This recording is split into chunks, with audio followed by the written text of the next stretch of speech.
সমবেত কেশবপ্রতাবলম্বী কৃষ্ণ কথা সুধারস আস্বাদনকারী সমগ্র ভক্ত সদস্যবৃন্দ,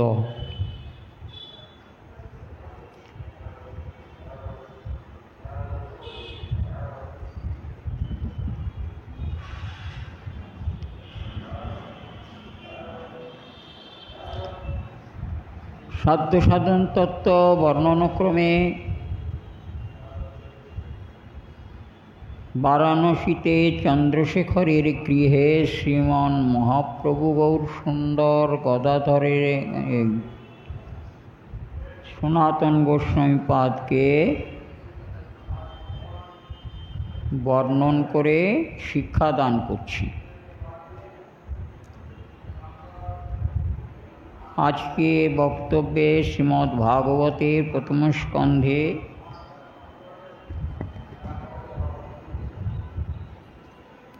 তৃতীয় অধ্যায়ের অষ্টাবিংশতি শ্লোকেতে বলা আছে,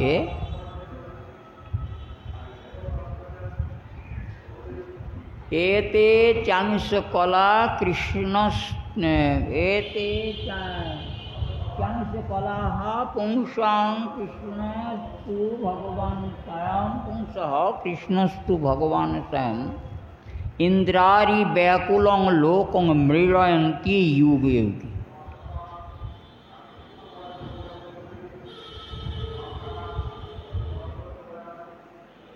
এতে চাংসকলা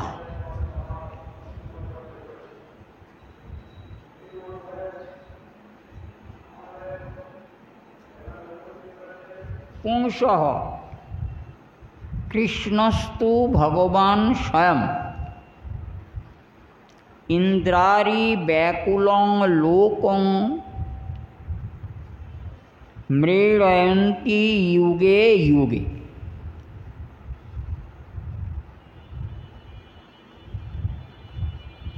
কোন প্রসঙ্গে বলা হচ্ছে?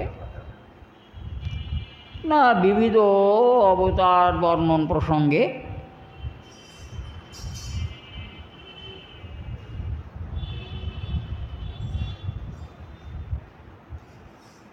বলা হচ্ছে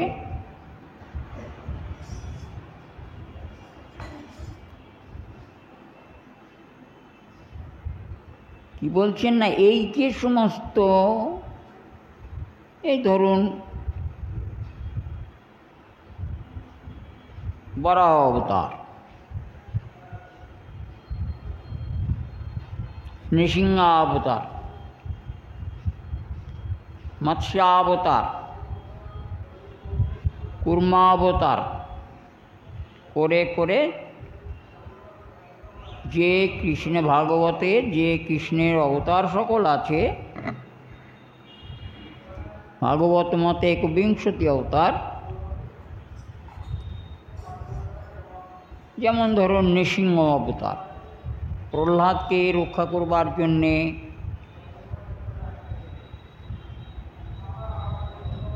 স্বয়ং ভগবান বিষ্ণু এক অদ্ভুত মূর্তি ধারণ করেছিলেন,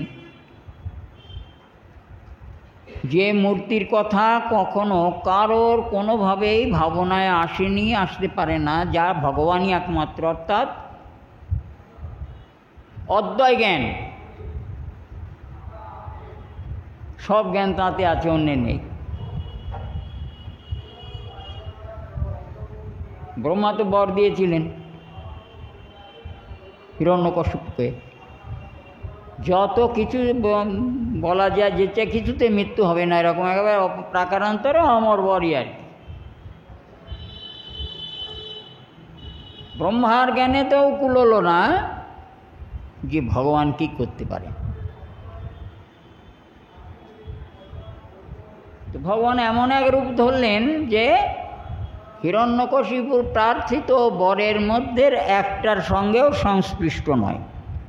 কি অদ্ভুত না! যে যে বর ব্রহ্মার কাছে চেয়েছিলেন তার কোনো রূপই তার মধ্যে নেই, কোনো অবস্থাও তার মধ্যে নেই। অদ্বয় জ্ঞান তত্ত্ব, যেটা তার মধ্যেই আছে, তিনি পারেন, আর কেউ পারে না।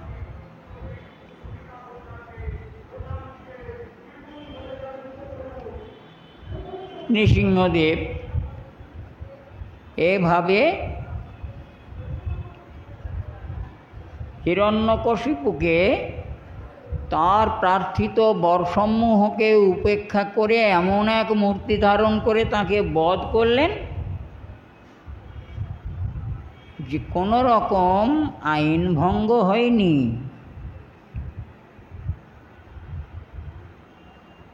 চিন্তাতীত রূপ ধারণ করে সেই রূপের দ্বারা তিনি হিরণ্যকশিপুকে বধ করেছিলেন, প্রহ্লাদকে কৃপা করেছিলেন। বামন অবতার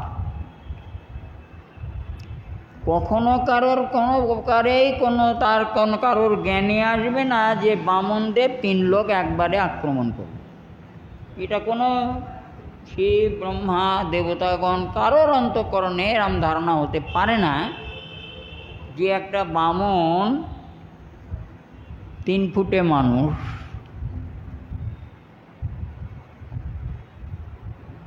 বর্তমানে সব চাইতে ভারতবর্ষের মধ্যে একজন আছে, তার 2 ফুট উচ্চতা, সব চাইতে ছোট মানুষ পৃথিবীর মধ্যে।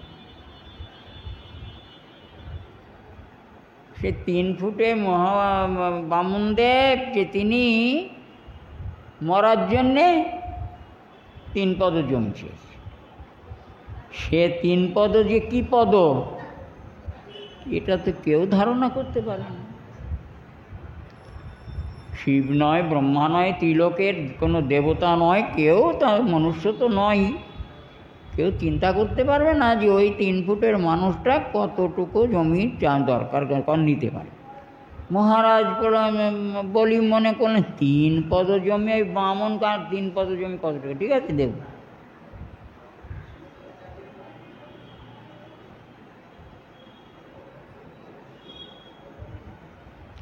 বলি মহারাজ তো তখনকার মতন স্কুলে পড়াশুনো করেননি নাকি, বহু শাস্ত্র অধ্যয়ন করেছে, সব শাস্ত্রে জ্ঞান ছিল।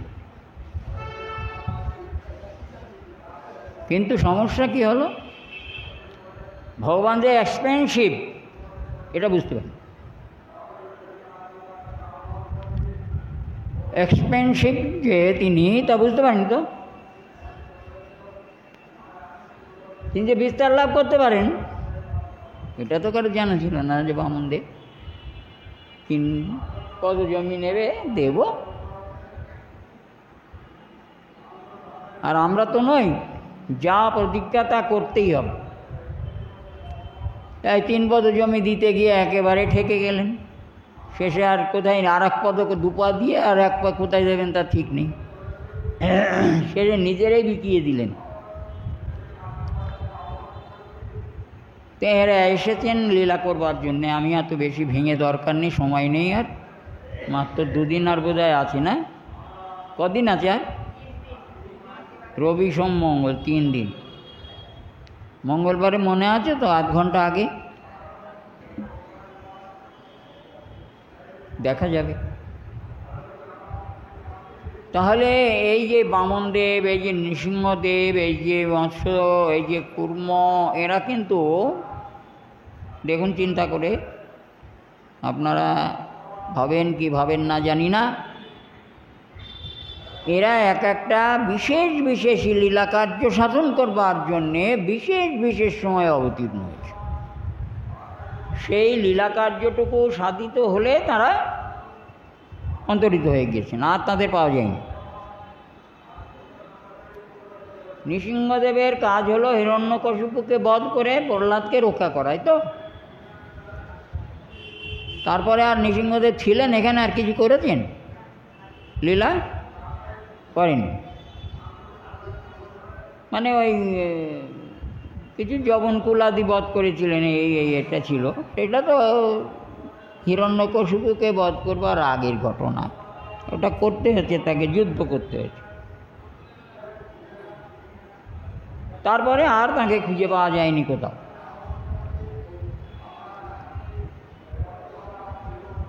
বামন হলেন, মৎস্য হলেন, বরাহ, আদি বরাহ, এই আদি অবতার। তিনি কি হলো না, স্বয়ম্ভুব রাজাকে রাজ্যপাট দান করতে অসমর্থ হয়ে ব্রহ্মা ভগবানের ধ্যানস্থ হলেন।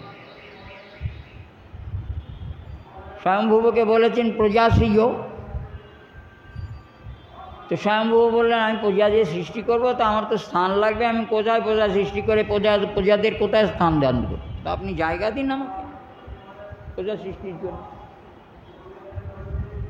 ব্রহ্মা পড়লেন বিপদে, সেটা তো চিন্তা করেনি জায়গা, হ্যাঁ না, চিন্তা বিপদে নয়। ব্রহ্মা ধরণীকে উত্তোলন করেছিলেন, প্রলয় সলিল থেকে ধরণীকে উত্তোলন করেছিলেন, করে স্থাপনও করেছিলেন, কিন্তু সে স্থাপন হয়নি, আবার জলের তলে পড়ে। তার রেখে দেওয়ার ক্ষমতা ছিল না, ওটা আবার জলে তলিয়ে গেছে। এবার তিনি কি করলেন, যার নেই কোনো গতি তার জন্য কি আছে, যা কি বলে, আর যার নেই কোনো গতি তার আছে হোমিওপ্যাথি। কে বলতেন না কেন? আর এখানে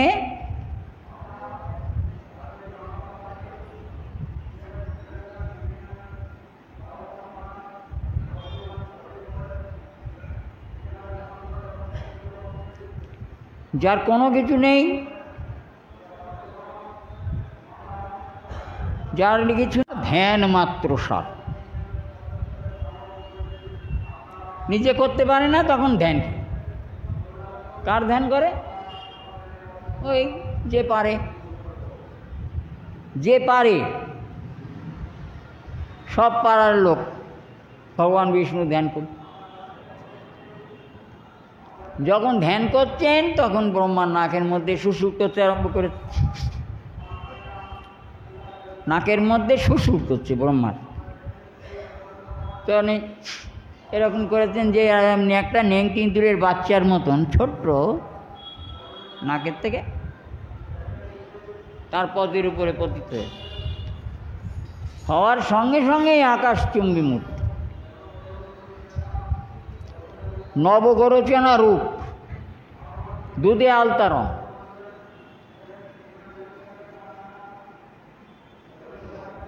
বিরাট বড় বরাহ মূর্তি, বিশাল বিশাল দন্ত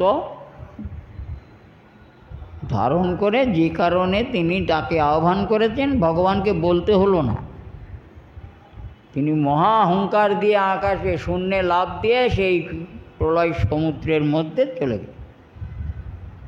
তারপরে অনেক ঘটনা বলবার দরকার নেই। অবশেষে দন্তে ধরণীকে ধারণ করে উত্তোলন করল। যে কাজ ব্রহ্মার পক্ষে সাধ্য হলো না, সেই কাজ যিনি সব কিছু পারেন, সর্বময় কর্তা, তিনি সেই ধরণীকে উত্তোলনপূর্বক ছুঁড়ে মারলেন, দন্ত দ্বারা এরকম করে ছুঁড়ে মারলেন, মারলে শূন্যে সেই চিরন্তন অবস্থান করতে লাগলো ধরণ, আর পড়ল না।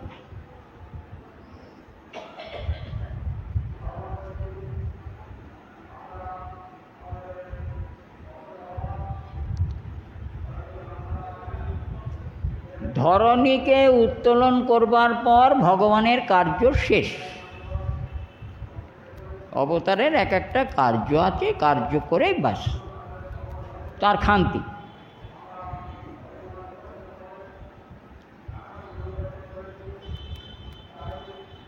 চলে গেলেন। এবার ব্রহ্মা তাঁর কার্য করলেন, স্বয়ংভুবকে এই পৃথিবী, এই ধরণীকে স্বয়ংভুবকে দান করলেন, না এইটা তোমার রাজ্য, তুমি এখানে প্রজা সৃষ্টি করো, ইত্যাদি ইত্যাদি।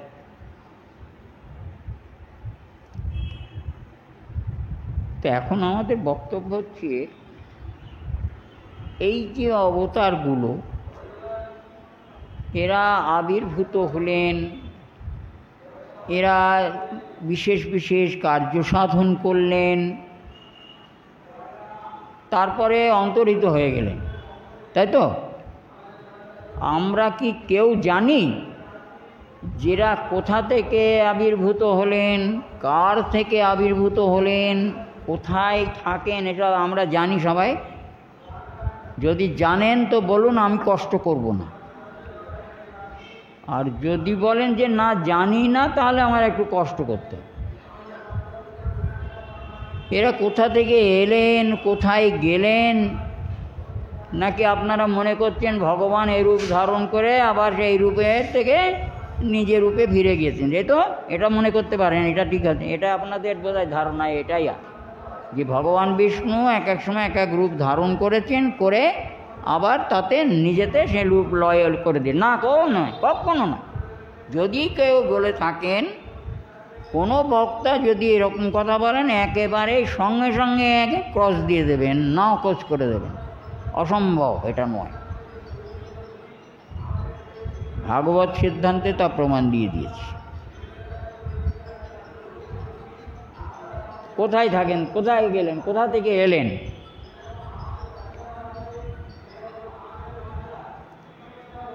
জগতে যখন যে যে লীলা করবার সময় তারা অবতীর্ণ হয়েছেন, কোথা থেকে হয়েছেন শুনুন।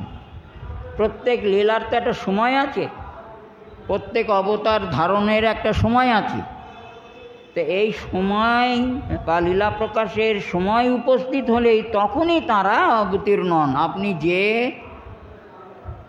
রূপেরই স্মরণ করুন না কেন, সেই কালে সেই মূর্তি অবতীর্ণ।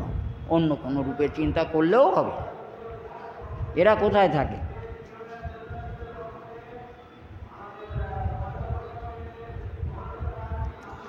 বড় বড় দেশে গেলে আপনারা দেখেছেন, বড় বড় দেশে গেলে দেশ অনুসারে, দেশের সম্মান অনুসারে দেশের মিনিস্টারদের সেখানে থাকবার জন্যে আলাদা আলাদা সবার জায়গা আছে, ঘর আছে, থাকে না? যখনই সেবার দেশে যান, তখনই ট্যুরে, তখনই সেখানে গিয়ে তারা তাদের সেই ঘরে গিয়ে থাকে।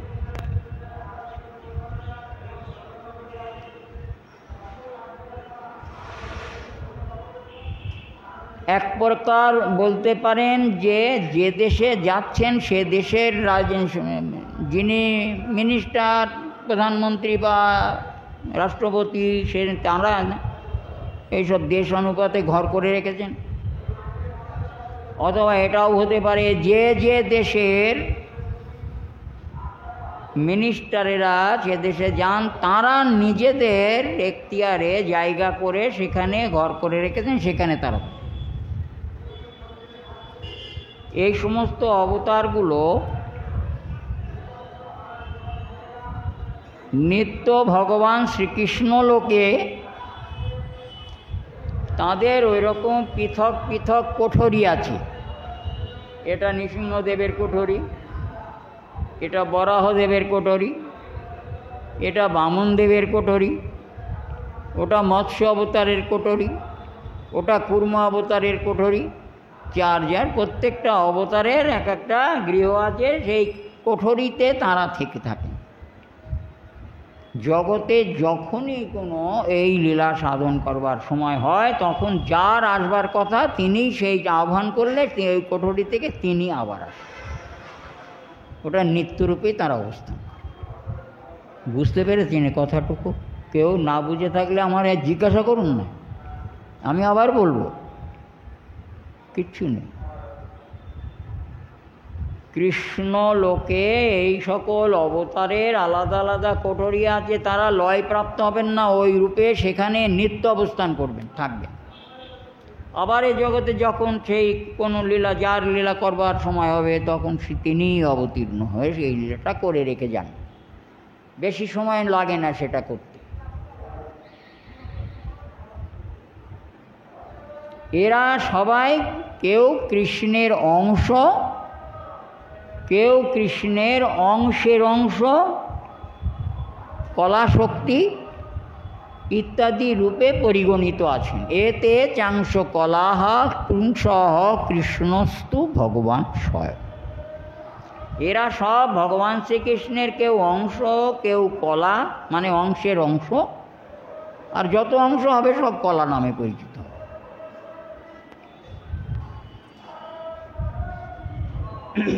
কিন্তু ভগবান শ্রীকৃষ্ণ, কৃষ্ণস্তু ভগবান স্বয়ং, স্বয়ং বললেই জানতে হবে ওই একমাত্র, দ্বিতীয় নাস্তি। স্বয়ং ভগবান হলেন শ্রীকৃষ্ণ। তাহলে তিনি যখন লীলা করবার জন্যে এ ভূমণ্ডলে অবতীর্ণ হয়েছেন ব্রজধামে, এর মাহাত্ম্যটা কি?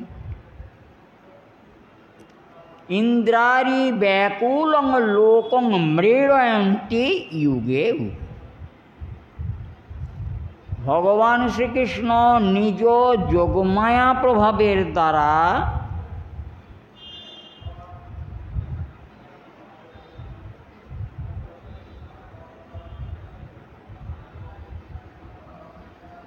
জগতে তিনি মনুষ্যরূপে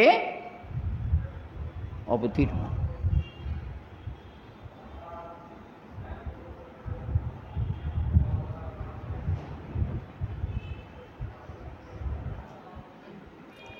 অবতীর্ণ হয়ে কি করেন? মৃড়য়ন্তি, মৃড়য়ন্তি, আবার বলছে মৃড়য়ন্তি, মানে সুখী নং কুর্বন্তি।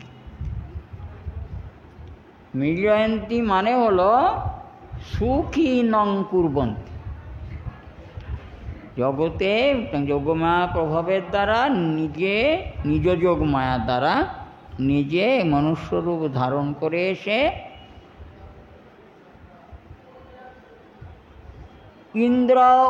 ইন্দ্রারি ব্যাকুলং লোক, মানে অসুরগণ কর্তৃক ব্যাকুলিত এই লোককে তাদের হাত থেকে রক্ষা করে সুখীনং কুর্বন্তি যুগে যুগে, যুগে যুগে তিনি এই রূপে যোগমা অবলম্বনে মনুষ্যরূপ ধারণ করে এসে অসুরাদি নিধনাদি কার্য সাধন করে সমস্ত জগৎবাসীকে বা মনুষ্যগণকে সুখী করিয়া থাকেন। কি দায় পড়েছে? দেবতারও রয়েছে, অনেক অনেক রয়েছে, তাদের রক্ষা করতে পারতেন। এই আমাদের মতন জীবকে রক্ষা করবার জন্য তিনি কেন এত কষ্ট করে এখানে এলেন? হ্যাঁ, আমরা নাকে তেল দিয়ে ভালো মতন খাই, ঘুমাই, এসব চিন্তাও করি না কিসে কি হচ্ছে। কখনো চিন্তাতেও আসে না আমাদের যে সেই ভগবান আমাদের জন্যে, আমরা নাকে তেল দিয়ে ভালো করে নাক ডেকে ঘুমাতে পারি, তার জন্যে ভগবান নিরন্তর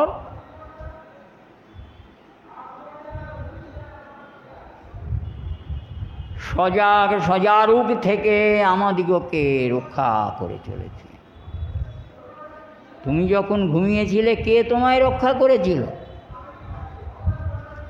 মাতৃগর্ভে ছিলে কে তোমায় রক্ষা করেছিল? জগতে চলে পুহে বেড়াচ্ছ কে তোমায় রক্ষা করে আছে? তিনি রক্ষা করে আছেন বলেই না তুমি এত ফবল দালালি করে বেড়াচ্ছ, ফটফট করছো। সবাই একেবারে সবসময় একেবারে এমনই ব্যবহার দেখাচ্ছে, হাম মাতোয়ালে নৌজওয়ান। কার জন্যে তুমি হাম মাতোয়ালে নৌজওয়ান বলো সেটা ভেবে দেখেছো একবারও?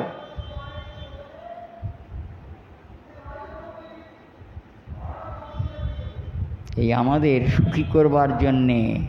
কেন আমাদের সুখের জন্যে তার অত চিন্তা কি? আমরা সুখে থাকি কি দুঃখে থাকি তার কি এসে? আমরা তো অকৃতজ্ঞ, তাই কৃতজ্ঞতা দেখাতে জানি না। ভগবান বললেন, ওরে তোদের যে আমি ভালোবাসি, তোরা আমায় ভালোবাসিস আর না বাসিস, আমি যে তোদের ভালোবাসি তাই তোদের সুখী করার জন্যে। যে যাকে ভালোবাসে তাকে সুখী করার জন্যে, সুখী রাখবার জন্যে সে তত চেষ্টা করে থাকে। নিঃস্বার্থ ভালোবাসা আমাদের প্রতি ভগবানের। আর তুমি শুধু স্বার্থের ভালোবাসা চাও, শুধু স্বার্থের ভালোবাসা। ভগবানের কাছে এ দাও, ও দাও, তা দাও, কচি খুকার আবদার নিরন্তর করে চলেছি। আর ভগবান আমাদের না চাইতে দিচ্ছেন নিরন্তর, কোনো স্বার্থ নেই তাঁর, শুধু আমি তোমাদের ভালোবাসি। একবার কৃষ্ণ বলে ডাকো, একবার আমায় ডাকো, আমি তাতেই সুখী হব।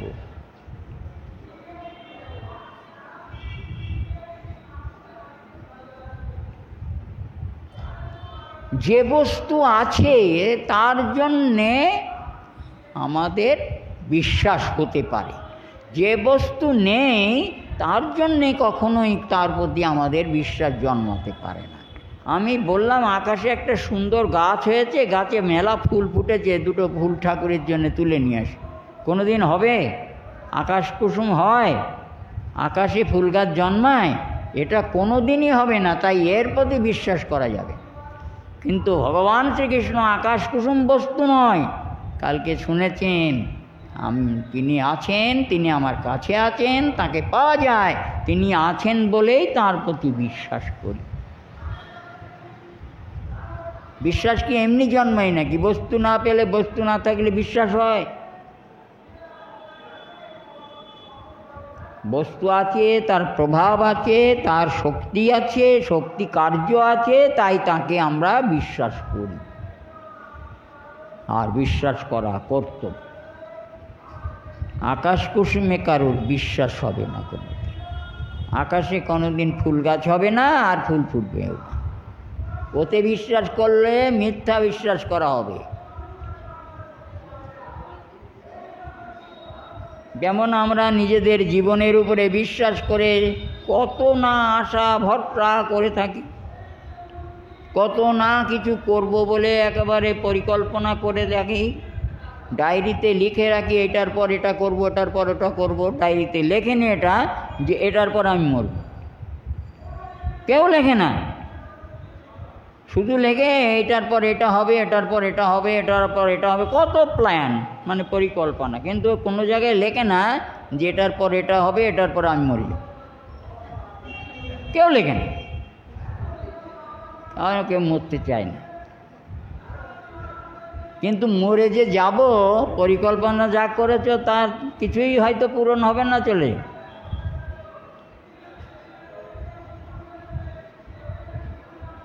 তো আশা যদি করতে হয় তো গোবিন্দ পাদ পদ্ম সেবার আশা করো।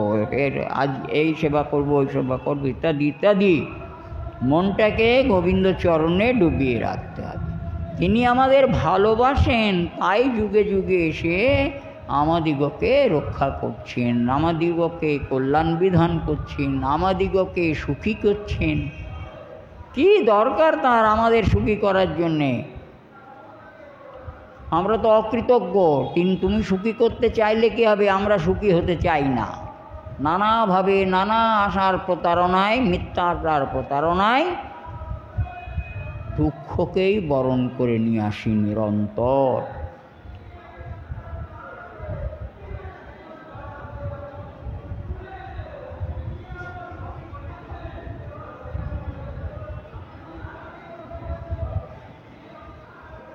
জ্ঞান,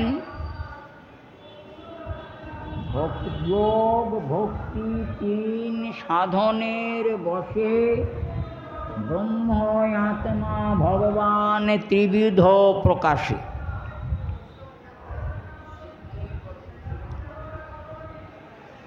ভাগবত বললেন আবার যে বদন্তি তত্ত্ববিদস্তত্ত্বং যদ জ্ঞানমদ্বয়ম ব্রহ্মেতি পরমাত্মেতি ভগবানেতি সবেদতি। ভাগবত বললেন মহারাজ,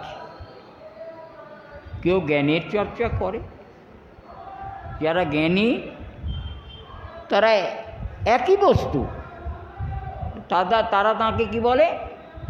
ব্রহ্ম। তারা তাকে ব্রহ্ম বলে। যারা যোগ সাধনা করে সেই যোগীগণ অর্থাৎ আত্মার সঙ্গে পরমাত্মার সংযোগ সাধনের জন্য নিরন্তর যোগ চেষ্টা করে চলেছেন, তারা তাকে ভগবানকে আত্মার আত্মা পরমাত্মা বলে যায়। কিন্তু পরমাত্মা আর যারা ভক্তিযোগে কেবলমাত্র ভগবানকে উপাসনা করে থাকেন তারা তাকে ভগবান বলেন। ভগবান মানে কি? ভগবান শব্দটার অর্থটা কি? কেন ভগবান বলা হয়? কী কারণে তাকে ভগবান বলে ভক্তরা? না, ভজ ধাতুর গ অনট প্রত্যয় অন্ত করে উৎপন্ন হয়েছে ভগবান। ভজ ধাতু গ অনট প্রত্যয় অন্ত করে, অনট হচ্ছে প্রত্যয়, অনট, আর ভজ হলো ধাতু। ভজের সঙ্গে গ যোগ করে অনট প্রত্যয়ন্ত করলে ভগবান শব্দটা প্রকাশিত হয়। ভজটা ধাতু, অনট প্রত্যয়, আর গকার ভজস্থানেতে গকার আসবে, তাহলে অনট হলে ভগবান।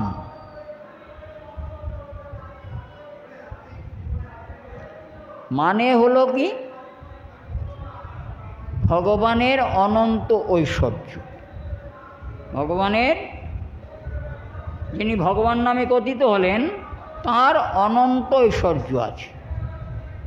তার মধ্যে 6টা ঐশ্বর্য প্রধান।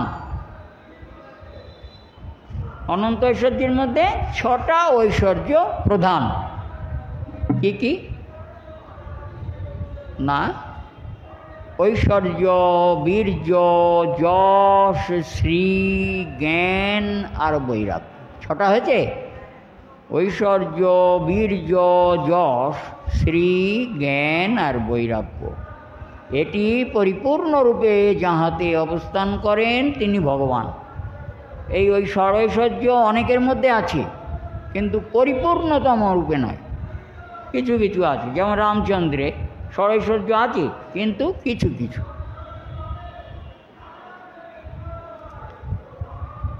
স্বয়ং মহাপ্রভুতে পরিপূর্ণ, আর মহাপ্রভু প্রত্যেকটা ঐশ্বর্য প্রকাশ করে করে নিজের লীলাচরিতের মধ্যে প্রত্যেকটা তার শরীরের উপরে প্রকাশ করে করে দেখিয়েছে।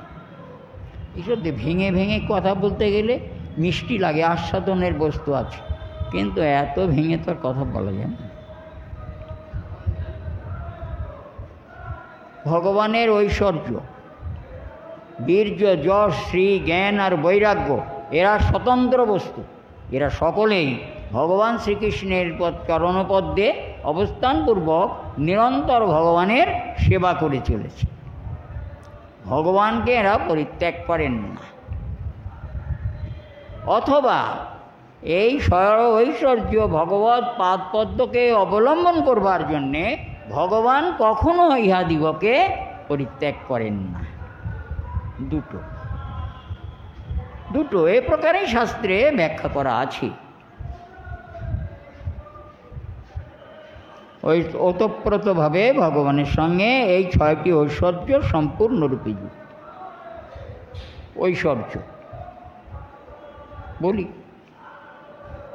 একদিন হাঁড়ি কুঁড়ি যা যা ছিল ঘরে সব ভেঙে চুরে দিয়ে মহাপ্রভু মান করে রাগ হয়েছে, ভেঙে চুরে দিয়ে গঙ্গা স্নানে চলে গিয়েছে। মহাপ্রভু খেপে গেলে মা চুপচাপ থাকে। কি করবে? দুরন্ত ছেলে, কিছু বেশি বলতে গেলে কি করে না করে তার ঠিক নেই। মা চুপ করে ভেঙে চুরে দিয়ে গঙ্গায় স্নানে গিয়েছেন। গঙ্গায় ঝাঁপিয়ে ঝুঁপিয়ে এসে স্নান করে সাঁতার টাতার কেটে যখন ঘরে ফিরে এসেছেন তখন মাথাটা একটু ঠান্ডা হয়। তারপরে কাপড় চোপড় পরে যখন মহাপ্রভু বসেছে তখন আস্তে আস্তে মা নিমায়ের কাছে গিয়ে বলছেন, বাবা তুই তো সব ভেঙে চুরে দিয়ে গেলি, তা আমি কি করে রান্না করবো আর কী করেই বা বালগোপালের ভোগ দেবো, আর তোকেই বা কী করে সেবা দেবো বাবা? কিছু তো নেই ঘরে।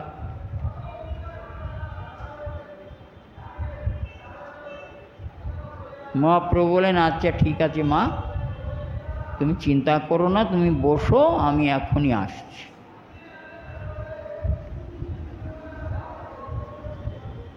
একটু পরেই মহাপ্রভু ঘরে এসে মাকে বললেন, এই নাও মা, এই দিয়ে তোমার যা যা দরকার হয় তাই তুমি কিনে নিয়ে এসো। কী দিলেন মহাপ্রভু? টাকা। মহাপ্রভু মায়ের হাতে স্বর্ণমুদ্রা দান করলেন। স্বর্ণমুদ্রা। মা তো দেখে ভয় পেয়ে গিয়েছে, সর্বনাশ, এই গেল নিমাই, আর এই এলো, কোথায় চুরি করে নিয়ে এসেছে, এ নিশ্চয়ই চুরি করে নিয়ে এসেছে, আর দেখতে হবে কি সর্বনাশ। এখন কি হবে? মা দুশ্চিন্তায় পড়ে নিমাইকে না বলে বাড়ি ছেড়ে, ঘর ছেড়ে গিয়ে, আগে প্রথমে ওনার একটাই জায়গা ছিল, দেবরের মতন স্নেহ করতেন, ভালোবাসতেন, শিবাসের কাছে গিয়ে উপস্থিত হয়েছে।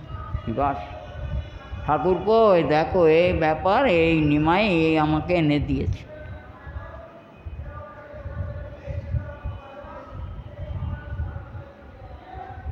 শিবাস বললেন, মা গো, নিমাই যখন দিয়েছে তখন তোমার চিন্তা কি? কি বলছেন কি? কোথায় থেকে গেল আর এসে দিল আমার হাতে, কোথাতে চুরি করে এনেছে নাকি, কার কাছ থেকে জানে। নিমাই শিবাস একগাল হাসি হেসে বললেন, মা তুমি ওসব চিন্তা করো না, নিমাই যখন দিয়েছে তখন কোনো চিন্তা নেই। তবু মার মনে সন্দেহ কেন? পাশে পাশে যে সমস্ত স্বর্ণকারের দোকান ছিল সেখানে গিয়ে দেখাচ্ছেন মা, এটা দেখায়, আজকের দিন হলে তো বলতে, হ্যাঁ এটা তো আমার দোকানে ছিল, নিন।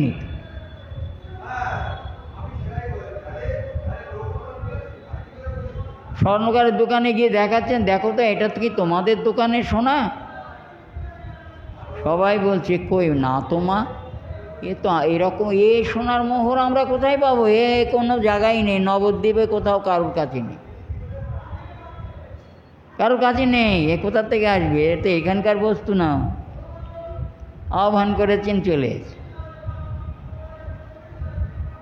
সব বলে তারপর তো শিবাসের কাছে তো বললেন, তখন শিবাসের কথায় আশ্বস্ত হয়ে ওই স্বর্ণমুদ্রা ভাঙিয়ে মা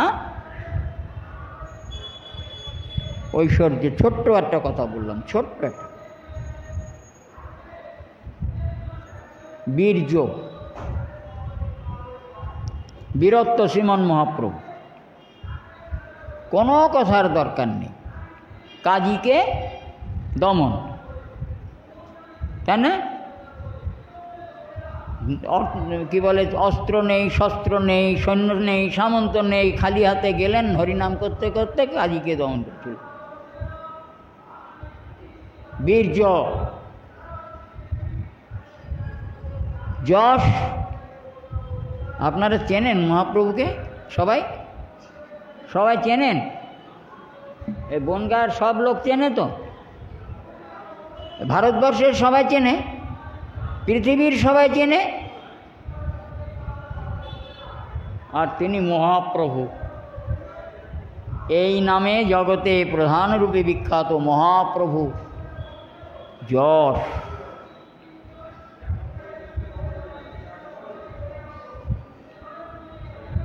শ্রী লক্ষ্মী, শ্রী লক্ষ্মী, শোভা, সৌন্দর্য, মাধুর্য, দৈহিক সৌষ্ঠব্য, এই সব শ্রীর মধ্যে পড়ে।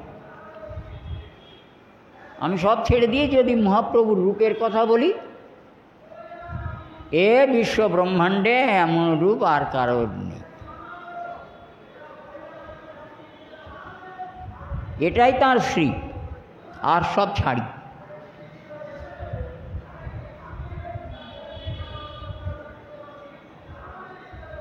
আর জ্ঞান, সে কথাটা নতুন করে বলবার কিছু অপেক্ষা থাকে।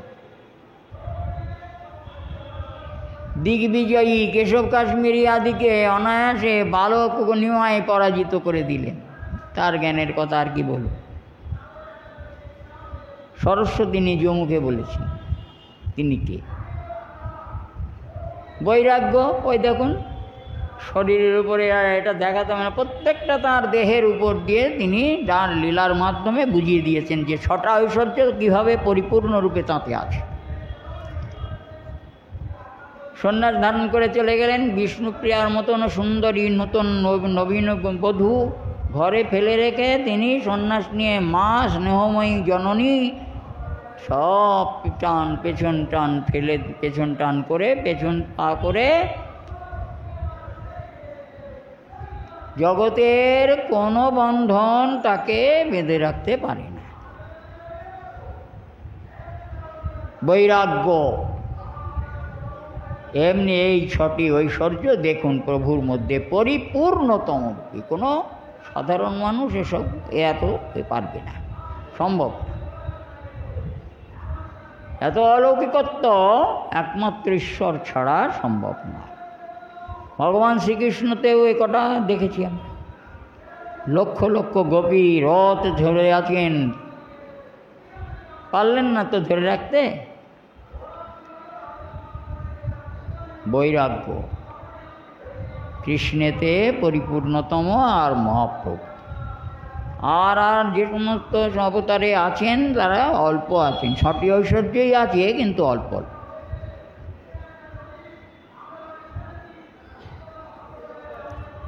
সীতার জন্যে রামচন্দ্র কেঁদেছেন, কিন্তু বিষ্ণুপ্রিয়ার জন্যে গৌরহরি কাঁদেন।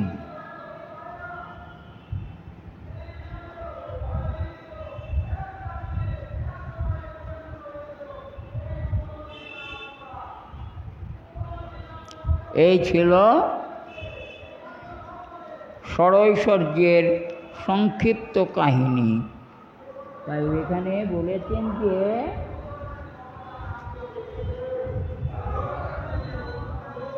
ভগবান কারা বলে? এইসব লক্ষণান্বিত দেখে গৌরহরিকে তারা ভগবান বলেছে। ভগবান এই ষড়ৈশ্বর্য তাঁর চরণে পড়ে তাঁর সেবা করে চলেছেন নিরন্তর, তাই তিনি ভগবান। সবাই ভগবান নয়। যিনি ভগবান সেজেছেন, যা আপনাদের বাড়ির পাশে টাশে অনেকে, তাদের এই ঐশ্বর্য প্রকাশ করতে বলবেন।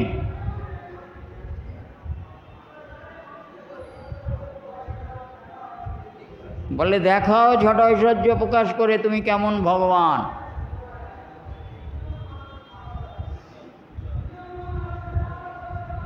হয়ে গেল আজকের কথা বলা। আর কত বলবো? এখন তো আরম্ভ করলে গড় গড় করে সব কথা বেরোবে। আমার তো আর কথা সময় নেই, আমার গাড়ি ব্রেক করতেই হবে। আজকে এই পর্যন্ত। আর আগে 2-3 দিন যা হয়, তারপরে যেটা হয় আপনারা বলবেন, সেভাবে আবার আলোচনা হবে। নিতাই গৌরী সীতানাথ প্রেমানন্দে হরি হরি বল।